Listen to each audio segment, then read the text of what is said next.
Have you ever heard someone say something so ordinary, so dismissive, that you almost felt guilty for doubting it, only to later realize it was the biggest lie they'd ever told?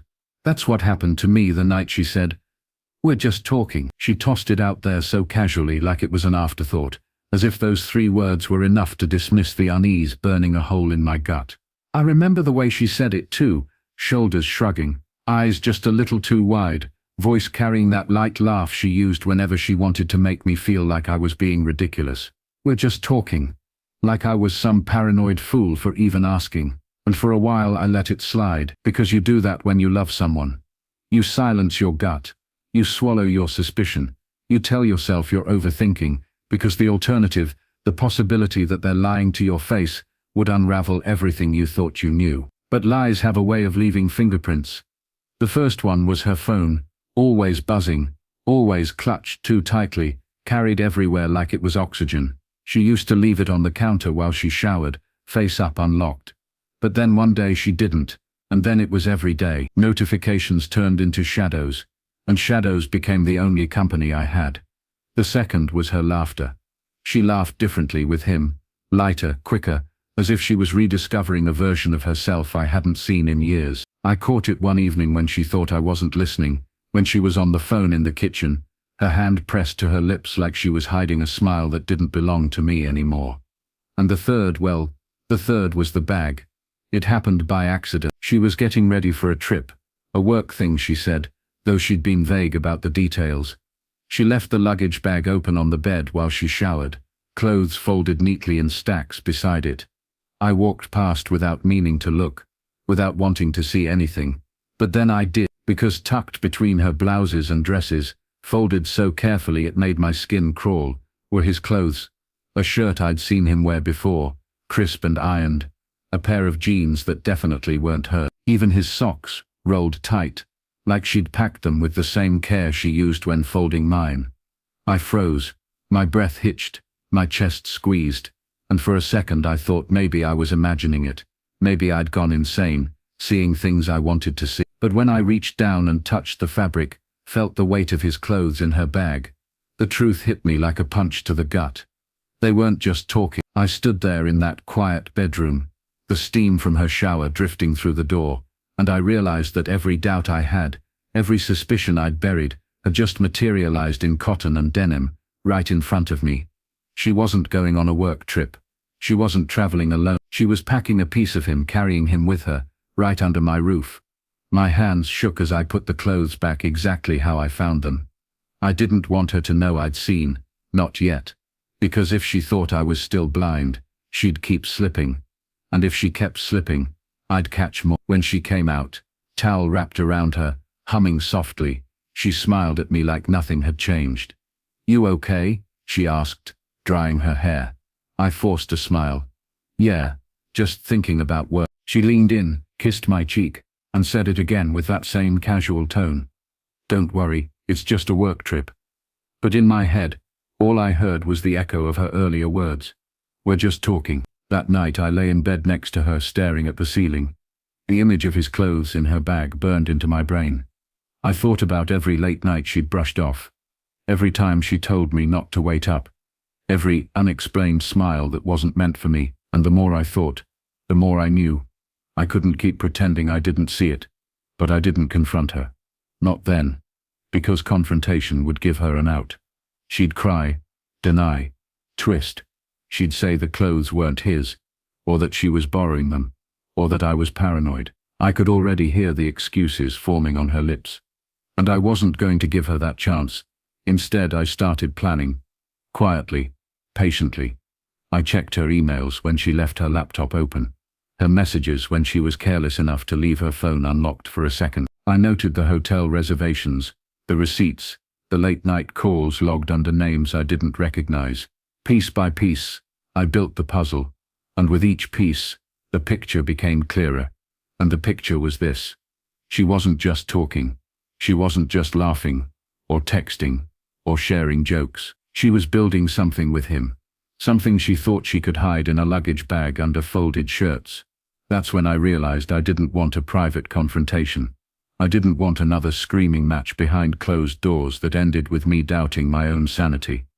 I wanted her lies to collapse under the weight of their own evidence, in the daylight, in front of the very people she thought she could fool. And that's where part 2 begins.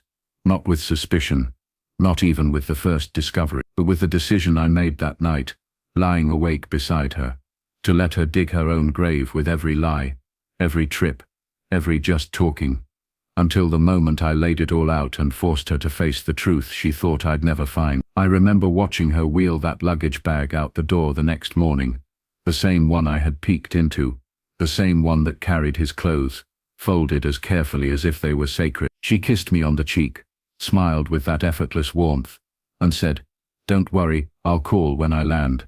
I nodded, my face calm, but inside my stomach churned like a storm, because I knew exactly what was inside that bag, and it wasn't just dresses and shoes. It was proof that she wasn't just talking, proof that the life I thought we had was being dismantled in hotel rooms I'd never see. I let her go. I didn't stop her, didn't question her, didn't let on that I knew, because I wanted her to feel safe. I wanted her to keep making mistakes. That was the only way to break through her lies, by letting her trap herself in them. As soon as she left, I followed my instincts. I checked her travel itinerary. It didn't take long. Confirmation emails tucked into a hidden folder in her inbox.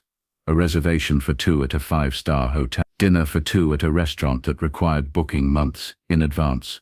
My chest burned as I scrolled through the details, but I kept going, because every discovery made me stronger, sharp. That night when she called from the hotel, her voice sweet and casual, telling me how exhausting the first day of work meetings had been, I listened quietly.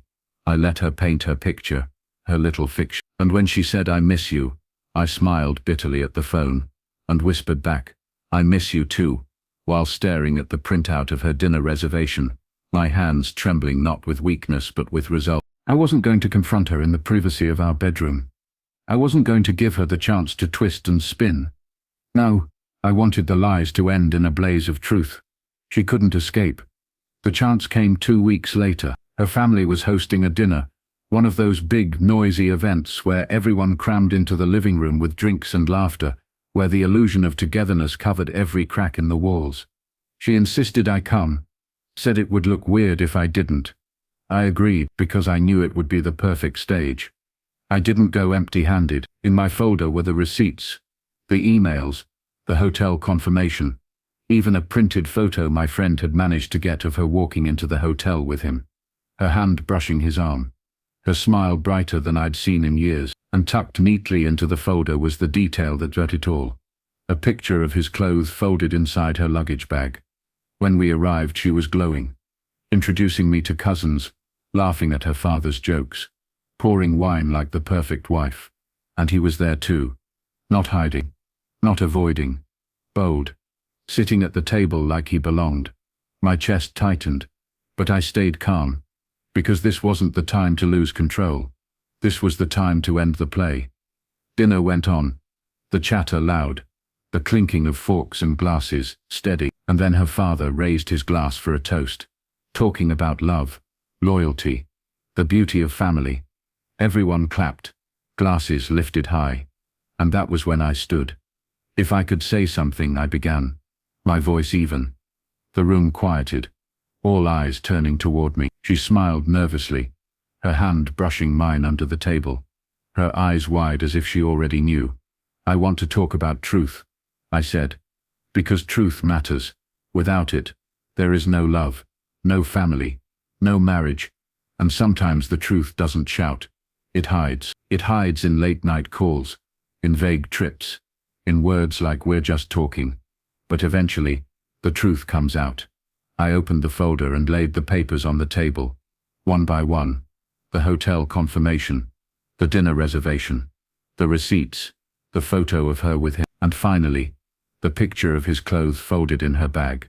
Gasps rippled around the room. Her mother's hand flew to her mouth. Her sister whispered, "Oh my God." Her father leaned forward, his face pale, scanning the papers. She froze, her face drained of color, her hands trembling. "Please," she whispered, her voice breaking. It's not what you think. I cut her off, my voice sharp.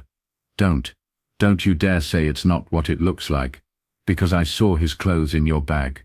Folded, packed, carried out of this house while you told me you were just talking. Her sobs broke the silence. He shifted in his seat, his jaw tight, eyes darting to the door like a man already planning his escape. Cowards always do. You lied to me, I continued, my voice rising, the calm breaking into steel. You lied to everyone here. You built a second life in hotel rooms, carried him into our home in luggage bags, smiled in my face while planning your next getaway. And you thought I wouldn't see it. You thought I'd keep believing your little words. The room was heavy with shock, the silence punctured only by her cry. Her father shook his head, his voice low but cutting. Is this true? He asked her. She couldn't answer. Her silence was louder than any confession. I gathered the papers, stacked them neatly, and turned to her one last time. You wanted to keep him folded in your bag, hidden in the corners of your life. Well, now everyone sees it, and I'm done carrying it.